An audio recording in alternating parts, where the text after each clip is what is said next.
Prabhas fans ఇప్పుడు ఆసక్తిగా ఎదురుచూస్తున్న సినిమాల్లో సలార్ సీక్వెల్ ఒకటి. నిజానికి గతేడాది రెబల్ బర్త్డే రోజున ఈ సీక్వెల్ షూటింగ్ స్టార్ట్ అయింది అన్నారు. ఆ తర్వాత సైలెంట్ అయిపోయారు. ప్రశాంత్ క్లారిటీ ఇవ్వడు, రెబల్ బయటికి రాడు. మరి సలార్ సీక్వెల్ గురించి అప్డేట్ ఎవరిస్తారు? ప్రభాస్ నటిస్తోన్న సినిమాల్లో ఊర మాస్ మూవీ ఏదైనా ఉందా అంటే అది సలార్ సీక్వెల్ మాత్రమే.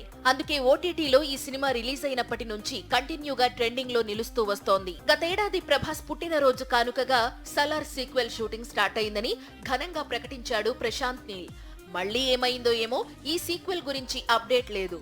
ప్రభాస్ కూడా సీరియస్ గా అటు రాజాసాబ్, మరోవైపు హను రాఘవపూడి మేకింగ్ లో తెరకెక్కే ఫౌజీ షూటింగ్ లో పాల్గొంటున్నాడని సమాచారం. అయితే సలార్ సీక్వెల్ గురించి ప్రశాంత్ నీల్, ప్రభాస్ అప్డేట్ ఇవ్వకపోయినా ఈ సినిమాలో ప్రభాస్ ఫ్రెండ్ మాలీవుడ్ స్టార్ పృథ్వీరాజ్ సుకుమారన్ మాత్రం క్లారిటీ ఇచ్చాడు. తాను డైరెక్ట్ చేసిన లూసిఫర్ సీక్వెల్ రిలీజ్ కు రెడీ అయిన సంగతి తెలిసిందే. ఈ సినిమా ప్రమోషన్స్ లోనే సలార్ సీక్వెల్ సంగతి ఏంటి అంటే, ముందు ప్రశాంత్ టైగర్ తో ప్లాన్ చేస్తున్న డ్రాగన్ కంప్లీట్ కావాలి, ఆ తర్వాతే సలార్ సీక్వెల్ సెట్స్ పైకి వెళుతుందని చెప్పాడు.